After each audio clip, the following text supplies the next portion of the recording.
Ես կարծում եմ Հայաստանի նկատմամբ ՕԴԿԲ-ում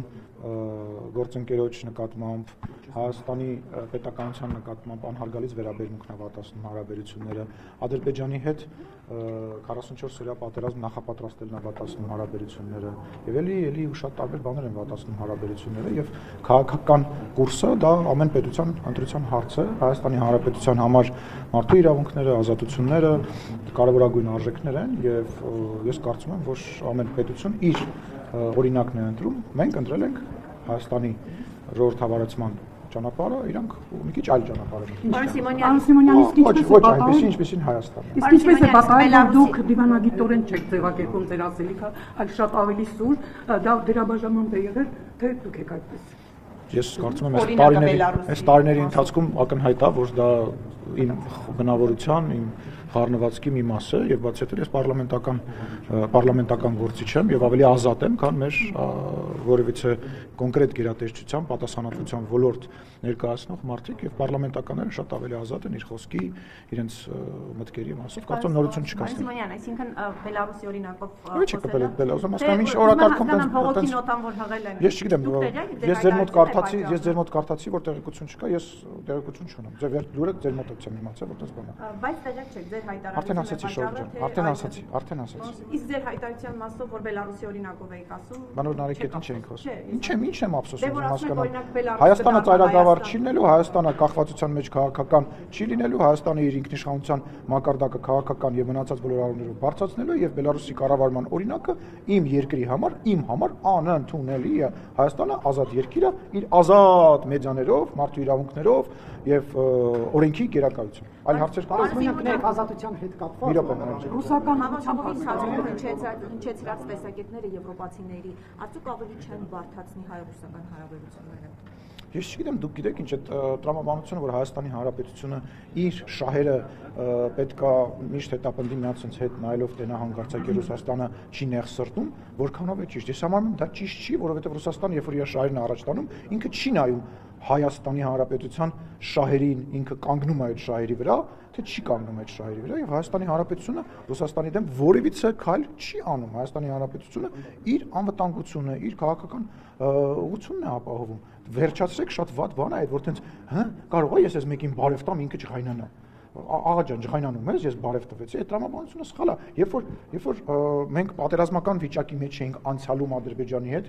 Ռուսաստանը համ զենք էր վաճառում Ադրբեջանին, համ դաշնակցային հարաբերությունների մեջ էր եւ ասում էր, որ մենք անկախ պետություն ենք եւ բոլորի հետ ունենք մեր հարաբերությունները։ Իսկ Հայաստանը պետք է տենց ճորտ լինի, իրան ասեն դու սրա հետ պետք է լավ լինես, սրա հետ պետք է լավ չլինես, որ հանկարծակի իրան բարևեցիր կամ դիմավորեցիր կամ հանկարծակի հյուրընկալեցիր, սենց ո՞նց կլինի։ Բայց Հայաստանը ավելի շատ կախված է Ռուսաստանից, տնտեսապես ավելի Լսեք,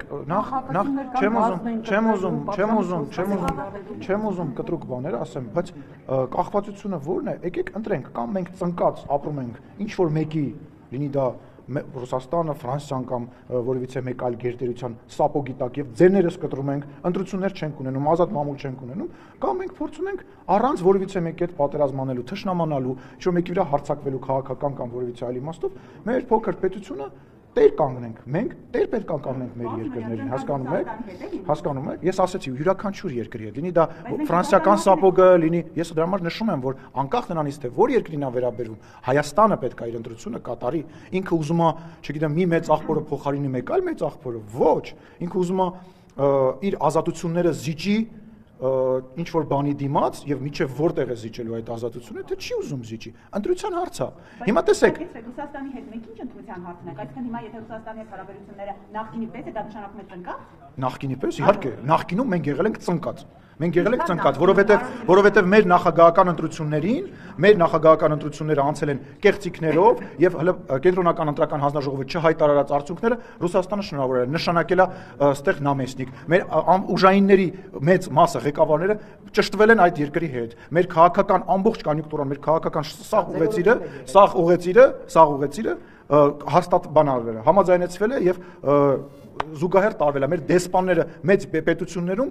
իրանց դեսպանների հետ համագործակցել են, որ հանկարծակի մենք անկախություն ենք ունեցել քաղաքական իմաստով։ Մենք մինչև 18 թվական անկախություն չենք ունեցել, իսկ 20 թվականից հետո հաշվի առնելով այն, որ մենք տեսանք թե ինչ տեղի ունեցավ, Լեռնային Ղարաբաղի ժողովուրդը տեսավ, թե ինչ տեղի ունեցավ, երբ որ դաշնակիցը մեզ առնվազն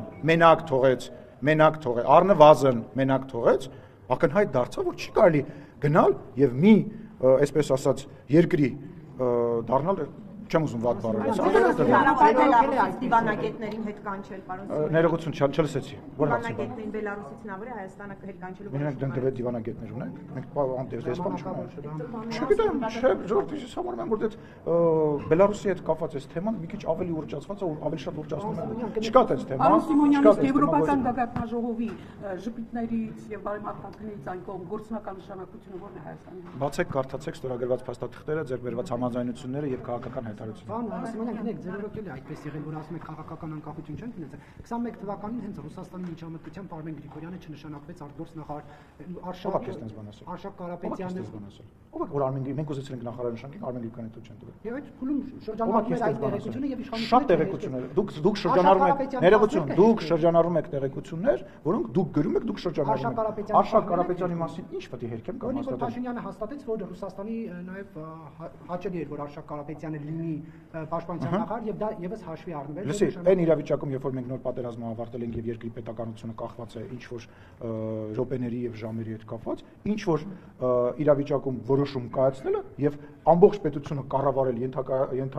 ենթարկել եւ մնա ղեկավարել այդ երկրի տրամաբանության մեջ եւ այդ երկրի հետ համաձայնեցում, դա տարբեր բաներ են, շատ բաներ ա եղել, չգիտեմ, այլ իրավիճակում այլ ինչ որ բանի համար են կարել, բայց դուք ուզում եք ասեք, որ 2018 թվականից սկսած, ել չեմ ասում 2020 թվականից սկսած մենք այդ բալանսը չենք փոխել, իրանք են ասում, որ մենք այդ բալանսը փոխել ենք, հենց ռուսական կողմն է ասում, որ մենք այդ բալանսը փոխել ենք, ինչ բնական է, որ 2018 թվականից սկսած մինչև 20 թվականը ուրիշ բաներ են 20 թվականից հետո էլ ավելի ակնհայտ դարձել նույն սահմանապահների հետ կապված Հայաստանի եւ Ադրբեջանի սահմանում արկա ռուսական զորքերի հետ կապված։ Հա, իրավիճակը, ստատիկո, բան չի, արկղ չի, այո, լսում եմ ձեզ Ռոզանա։ Սպասիան, արդյոք ինքնիշխանության մասին է խոսում, երբ որ Ալիևը տեսակապով խոսում է Եվրամիության ամբողջ պաշտոնյաների ներկայությամբ Արցախի Բաքվի բանտերում գտնվող մեր հայրենակիցներին որպես պատերազմի հանցագործներ է անվանում, արցախցիների սեպարատիստներ է անվանում, որևէ ձևով այդ տեսակապից հետո Փաշինյանը չի արձագանքում, փոխարենը օրինակ Եվրախորհրդի պաշտոնյան ղեկավարը արձագանքում է, երբ որ իրենց հասցեին է ասում։ Գոնե արժեր, եթե նույնիսկ դրանց չէր ասում, որևէ ձևով չէր արձագանքում, գուցե Փաշինյանը հիշեցներ, որ Ստեփանակերտում եկեղեցիներ են ավել։ Ես ուզում եմ ասել, որ դուք մտնում եք մի քննարկման մեջ, որտեղ որ Հայաստանի Հանրապետությունը իր շահերը այնքան ապահել, որ Ադրբեջանի նախագահը նախ ելույթ է ունենում եւ երկրորդ այդ ելույթի ընթացքում խոսում է Հայաստանի Հանրապետության եւ Ադրբեջանի միջև խաղաղության մասին, այն պարագայում, երբ որ դուք ասում եք, որ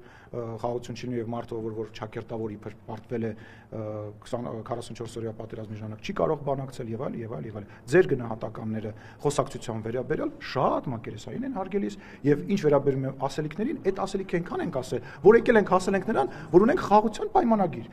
Ասել ենք նրան, որ մեր հարաբերությունները հասել են, որ մենք առևտուր ենք անում իրար հետ եւ բան են ապրանք ենք առնում։ Հիմա գիտեք ինչ, ես հասկանում եմ, որ ժամանակին տենց տրամաբանություն կար, կարելի էր տենց մեծ խոսալ, որովհետեւ ակնհայտ էր, որ ռուսական կողմը թույլ չի տա, կարելի էր բանակը թալաներ, ակնհայտ էր, որ ռուսական կողմը թույլ չի տա որևիցե գործողություն, բայց ես ուզում հասկանամ դուք ինչ եք ակնկալում, որ Ալենը լսեք, մենք արձագանք տվել, երբ որ դուք խոսում եք այնտեղ պահվող անձանց մասին, ավելացրեք, որ Նիկոլ Փաշինյանը այն մարդն է, որը որ ամեն տարի, ամեն ամիսը մեկ ինչ որ գործողության հետևանքով մարդ է վերադասնում Հայաստանի Հանրապետություն։ Մենք չենք, ասենք, գլուխ գովում, բերան ծռում, ինչ որ մեկին փորձում լավը թվալ, չգիտեմ, քաղաքականության մեջ տղամարդ խաղում։ Մենք գործ ենք անում, եւ այդ գործի հետևանքը այն է, որ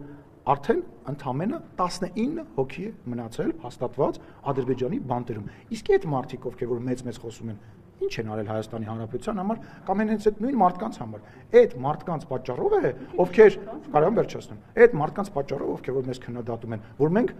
ունեցել ենք 44 օրյա պատերազմ, որ այդ մարդիկ հիմա բանտում են։ Հենց որ այդ մարդիկ, ովքեր որ մեզ հիմա փորձում են քննադատել, դուք լռեն։ Պարոն Սիմոնյան, խոսելու փաստաթղթով նույնիսկ գերիների հաս չի։ Լսի 200 գերիներից մնացել է 19 հոգի։ Կարամ ամեն օր քեզ թուղթ գրեմ, ուղարկեմ, ուրախ ցույց տակ, ծապտակ, անցնեք գնաք առաջ եւ ընդհանրապես բան չփոխվի։ Թողեք գործ անենք, թողեք այդ մարդկանց հետ բերենք ոնց որ բերում ենք։ Հերիք քաղաքական շարժումներ անեք, գերիների հետ կապված բանը անհայտ կորածների ծնողների հետ կապված քաղաքական շահարկումներ անեք, մահացածների թիվը ավելացնեք, չգիտեմ, ամենի մահի վրա, չգիտեմ, դժբախտության վրա աչոք հավաքեք, հերիք աչոք հավաքեք, մարդկանց ցավի վրա հերիք եղավ, թողեք հայ ժողովուրդը ապրի, թողեք այս մարդիկ ուրախանան, ժպտան, գնան աշխարհ պտտվեն, տեսնեն իրանց համար լավ բաներ առնեն, հերիք այդ նավսը Քոչարյանով, Սերժով վերցրեք, այս դրսից եկած օլիգարխներով վերցրեք, տարեք, ձեր մոտ ձեզ պահեք, հերիք եղավ, բոլ եղավ։ Պարոն Սիմոնյան, երբ որ խոսում ենք խաղաղությունից, Այդ երեքը նավս են այս երկրի վրա։ Այդ երեքը հայ ժողովրդի անեծքն են։ Ռոբերտ Քոչարյանը, Սերժ Սարգսյանը, Սամվել Կարապետյանը, մնացածը բոլորը, որ հիմա եկել են ձև են անում, որ ուզում են իշխանության գան, հայ ժողովրդի անեծքն են։ Պարոն Սիմոնյան, դուք ունեք հարցի պատասխանը, եթե մենք խաղաղություն ունենք արդեն Ադրբեջանի հետ, առևտուր ենք անում, ինչպես դուք հենց նորմալացրեցիք, ինչու այնուամենայնիվ Ալիևը քայլ չարեց եւ չեկավ Երևան, որտեղ Փաշինյանը հույս էր։ Ես չգիտեմ ինքը ինչի, ես էլ եմ պատրաստվում հարմար առիթի, եթե հրավեր լինի, այցել եմ Ադրբեջան եւ ակնկալում եմ, որ իմ գործընկերը հրավիրում եմ, որ իմ գործընկերը նույնպես այցելի Երևան, իսկ խաղաղության չափորոշիչ իմ համար դա մեր երեխաների չզոհվելն է, մեր երկստեք իրար նկատմամբ քաղաքական ագրեսիվ հայտարարություն չանելն է։ Դուք չէիք գալիս տեղ ազգային ժողով ինձ ասում եք Ալիևը ասում է, դուք ասում եք լավ բաներ, իսկ ինքը վատ բաներ ասում, դուք ճանաչում եք ինքը չի ճանաչում, դուք ասում եք խաղաղություն ինքը հարձակվում է, ասել եք թե չեք ասել, դուք ինձ տեղ։ Խնդրում եմ պատասխանեք։ Ասել եք, չէ՞։ Բա հիմա, հա? Հիմա ինչ եք ասում։ Այսինքն հիմա Ալիևը խոսում է խաղաղությունից, խոսում է, որ մենք իրար հետ առևտուր ենք անում, բա դրա մասին ինչի հիմա չեք խոսում, չեք թմկահարում։ Բան փոխվել է, թե պետք է Ռուզանի ասած մի հատ հայտարարություն անենք, բան, մի հատ դրոշ վառենք, ուրախանանք, գնանք բոլորս։ Լսի, բանն էլ մի հատ դրոշ վառենք, բոլորս, մի հատ վատ կոմենտ գրենք, ասենք, հերոս եմ, գրել եմ վատ կոմենտ։ Լսեք, կոշտ ռետորաբանությունը բանակցելու համար է, մենք էլ ենք կոշտ ռետորաբանությամբ խոսում, եւ դա նույնպես բանակցելու համար է, դա քաղաքականություն է կոչվում։ Բաքում ռազմորկայի տրամաբանությամբ եւ գողական կներեք քրեական ենթամշակույթով խնդրում եմ մի առաջնորդվեք։ Ես կարող եմ այստեղ մեծ բաներ խոսել եւ թքած ունենալ, որ չգիտեմ սահմանի վրա հեսակ պատերազմ սկսի։ Ինչ անում են մեր այսօրվա անտիմադիր գործիչները։ Տանում են առաջ բանա հակառակորդի, քաղաքական հակառակորդների նարատիվները, հա, կրկնում են դրանք, պաս են տալիս, որպեսզի այդ հարցը հրահարեն նաեւ խաղալով մարդկանց էմոցիաների վրա։ Պարոն Սիմոնյան, ես հարց չեմ տվել։ Հայաստան-Եվրամիություն գագաթնաժողովից հետո կարծիքները խոճապային տրամադրություններ են ընդդիմադիր դաշտում, մասնավորապես Սամվել Կարապետյանը մտավախություն ունի, որ դա մուտք է բացում 300,000 ադրբեջանցիների համար, Շարմազանովը երեք հայտարարում էր, որ մեզ Եվրամիություն ոչ ոք չի հրավիրում, այլ Անկարա ենք գնում, ես խնդրեմ, այդ տոնը նշում է Մակրոնը մեզ դրանից չի հրավիրել, խնդրեմ։ Ես կարծում եմ, որ ռեժիմն է խոճապի մեջ, հա, մենք խոճապի մեջ ենք, ընկած վարկանիշ, չգիտեմ, էլ ինչ են ասում, sense ինչ-որ բաներ։ Այդ է, մեր մասին եմ ասում, մենք խոճապի մեջ ենք, որ ընդդիմադիր մամուլն նայում, ես վերջերս չեմ նայել բանը, ակնհայտ է, որ նույնիսկ այդ ուժեղ Հայաստանի ֆենոմենը, որի սկզբանը այտենց կողքը միստիկա էր հավաքված, այն որ լույսերը տվեցին, պարզվեց, որ իրականում այդ ամեն ինչը այդքան էլ տենց չի, հաջան, տենց հին բան կա, ասում 90-ականներին տենց, չգիտեմ, բաներ, հետո լույսերը տվեցին, ակնհայտ դարձավ, որ դա տենց չի, հիմա լույսերը տվեցին, ակնհայտ դարձավ, որ այդքան էլ բան չի, ինչ վերաբերում է Սամվել Կարապետյանի խոսույթին, նախ ասեմ, որ շատ դժվար է, ես խորհուրդ եմ տալիս, այնուամենայնիվ այդքան փողի մեջ տուն գալացող բաներ կան, ուսուցիչներ կան, թող հայերեն պարապի, որովհետև այդ վանկերով մենք կարող է այսպես խոսալը ու 50 կտորով մոնտաժանելը, համեն մոնտաժնիկն է մեղք, հա մենք ենք մեղք, ստիպված քաղաքականությունից ելելով լսում ենք, թող մարդ կան չի պարապի հայերեն լեզուն, հա, իսկ մյուսը իրան ինչ ասել են ինքը կրկնում է։ Այն երեխեք կան չէ, որ ոտանավարը սովորացնում են, բայց ինքը չի հասկանում ինքը ինչ ասում, ինքը այդ նույն բանը կրկնում է, ու ես մտավախություն ունեմ, որ այդ իրան ասել են դրսից, այնպես բանով այդ տվել են Եվ ինքը այո շպարգալկով տվել են ինքը դա ասում է ու իմիջիալից մի հատ բան ասեմ ձեզ օրինակ քաղաքացու օրը ես նկատեցի որ կոնկրետ նարատիվներ կան որ գցվում են դաշտ եւ կոնկրետ լրատվամիջոցներ եւ կոնկրետ մարդիկ սկսում են այդ նույն բանը կրկնել որ մոնիտորինգ անեք կտեսնեք ինչ վերաբերում միսից ումից հարցից լսեք լավ էլի ես Էդուարդ Շարմազանովի մասին վատ բաներ չեմ ասում ուղղակի համարում եմ որ այդ տղան այնպես ինչ որ տղա է որ ինքը իր Աշոտյանը իր Սերժ Սարգսյանը թող իրանք 3-4-5 հոգով լրվեն դուք ասում եք խոսքի ազատություն եւ այլն ճիշտ է մենք բարեբախտաբար Բելարուս չենք բայց ինչի բարեբախտաբար Բելարուս չա որ Բելարուսում հլասեցնա չկա հա հասկացա բայց հեսա մի հատ նոտ այլ կոյդ կապած կտա այնպես չի որ Հայաստանում ամեն ինչ հոյակապ է վերջին զեկույցով Հայաստանը 34-ից տեղը զիջել էր խոսքի ազատության առումով 50-րդ տեղը եւ այդտեղ նշվում էր դատական հայցերը, ճնշումները լրատվամիջոցների մեջ դուք առաջամարտիկներից եք լրատվամիջոցներին դատի տալու հարցով ըստ էության դրանք են նպաստել որ Հայաստանում խոսքի ազատության առումով ինդեքսը նվազել է ինչ պետք է անի իշխանությունը որ կրկին նախկին հորիզոնականներին Արեք երկիրը եւ աշխարհը դա կենթանի օրգանիզմ է ինչ որ իրավիճակներ են փոխվում, նախընտրական իրավիճակներում ավելի շատանում, ավելի խախանդ իրավիճակում ավելի փոփոխություն է տեղի ունենում։ Իմ համար ամենակարևորն է, որ ձեր ասած 50-րդ տեղը շատ ավելի բարձր է, քան ԱՄՆ-ի եւ մեր բոլոր հարևանների խոսքի ազատության, մեծ գերտերությունների, մեծ ժողովրդավարական պետությունների հետ համեմատությամբ։ Իհարկե պետք է ձգտենք լինել Նորվեգիայի, Դանիայի հետ։ Դելեսի առաջ, երկրորդ, երրորդ տեղի հետ ես ուզում մրցես, իհարկե դա նպատակ եւ երազանք է եւ լավ կլինի, որ մենք տենց լինենք, բայց ես համարում եմ, որ այս փուլում այն խոսքի ազատությունը, որը կա, գերդոզավորված է։ Իմ կարծիքով մենակ այն բանը, որ այսօրվա լրատվական դաշտի 90% ընդդիմադիր դաշտին է պատկանում, 95%-ը, դա ինչի մասին է խոսում, ուզում հասկանամ, կամ այսօր ով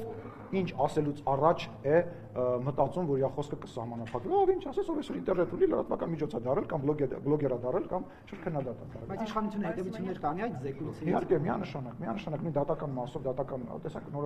օրենսդրական փոփոխություն արեցինք, նաև ժամկետները կրճատեցինք եւ այլ, ինչ վերաբերում է առաջամարտիկների հետ կապված, հարգելիս, ես ինձ ոնց պաշտպանեմ, ես ամենակննարկվող, ամենաակտիվ քաղաքական գործիչներից եմ, հիմա ամեն մեկը տենց գա հեռախոսը միացնի եւ սեռական վիրավորանք տա, ես էլ ասեմ, դե մենք Նորվեգիա ենք։ Ես հանդուրժեցի, որտեվ առաջ ինքը իր մտքով նույնիսկ չեր անցնի նման բան անել եւ քո մտքով էլ չեր անցնի, անձամբ քո չէ, էլի, լրագրողի մտքով էլ չեր անցնի հարց տալ, այնքան կծեծեին պատեզդում կամ այնքան կսիլեին կներեք արտահայտությանս համար, որտեվ դա եղել է, որ այդ մարդիկ որ կասկնեն, ասեն, ի՞նչ գործ ունեն։ Ազգային ժողովի շենք։ Տեսեք, ասում են, որ Հայաստանը ներքին ճգնաժամ է Բելարուսից եւ դուք այդ ներքին ճգնաժամի համար զբաղված եք ներքին ճգնաժամ եւ դուք զբաղված եք նախընտրական պոպուլիզմով։ Ասեք, ինչ որ թվեր էին ասում, որ ասին 40% աղքատություն բան, իրանք ուրիշ մոլորակում են ապրում, այնտեղ ինձ թվում է ուրիշ կանոններ են գործում, ուրիշ մաթեմատիկա է գործում եւ բան, չգիտեմ, աշխարհը միգուցե մի քանի պտույտ այլ կողմ է պատտվում։ Ես չեմ կարող ֆանտասմագորիաներ մեկնաբանել եւ այլ իրականություն մեկնաբանել։ Միգուցե ինչ որ, չգիտեմ, ուրիշ տեղ, ուրիշ բան են մտածում։ Դուք գիտեք, չէ՞, մեր աղքատության թվերը հրապարակված է դա։ Դուք գիտեք, չէ՞, որ տենց ներքին ճգնաժամ, ինչ ներքին ճգնաժամ, մի համերգից մյուս համերգ են գնում, մի մարդուն դիմավորելուց մյուս մարդու դիմավորել են գնում, մի պետության հետ, մյուս պետության հետ փաստաթուղթ ստորագրել են գրում, ել չեմ ասում, հա? Այդ իրեկորը, հետո։ Նորմալ ջան, ավել երկիր չկա հիմա 46 երկիր եկել է հիմա մնացած երկիրներն էլ կգան միանշանակ վստահ եղի, բայց ասենք երբ ասես բաներ, իսկ մեզ քննադատող երկրի կարծում եմ ղեկավարը պետքա իր երկրի մասին նախ եւ առաջ մտածի, իր երկրի ներքին կայունության մասին մտածի, խոսքի ազատության մասին մտածի, քաղաքական անկախության մասին մտածի ու շատ, չգիտեմ, կարտոֆիլի աճման process-ի մասին մտածի, շատ մտածելու բան ունի, թե ինչ է ինքը մտածում Հայաստանի Հանրապետության մասին այն դեպքում, որ ինքը ասում էր, որ Հայաստանի Հանրապետությունը ուր է փախչելու Հայաստան, ում է ինքան հանրապես պետք Հայաստանի Հանրապետությունը, երբ որ պլանավորում էր Ադրբեջանի հետ հայ ժողովրդի նկատմամբ այդ գործողությունները ռազմական, ինքը լիքը բան ունի մտածելու, Ալենին հանգիստ թողել, քաղաքական անկախության կարիք ունի Բելարուսը։ Ես չգիտեմ, թող Բելարուսի ժողովուրդը որոշի։ Այդ Բելարուսին դուք եք առաջինը շնորհավորել 2020 թվականին Նիկոլ Փաշինյանի մակարդակով եկել այդ նույն Եվ էլի շատ երկրներ, եւ այսօր խնդրահարույց էր ինչ լսի, Հայաստանի Հանրապետությունում կեղծված ընտրությունների ժամանակ եվրոպական շատ երկրներ նույնպես շնորհավորում են եւ նույնիսկ ասում են, որ սա մի քայլ առաջ է, որտեղ դա քաղաքականություն է։ Դու պետք է ամեն ինչ անես, որ քո ուզածողությամբ այդ երկիրը շարժվի, որ այդ արժեքները, որը դու կրում ես, դու խրախուսես եւ այլ։ Այսինքն ինչ պետք է պատերազմ հայտարարենք, այդ որ երկիրը չի շնորհավորել։ Դժվար է գտնել երկրներ, որ չի շնորհավորել։ Շնորհակալություն։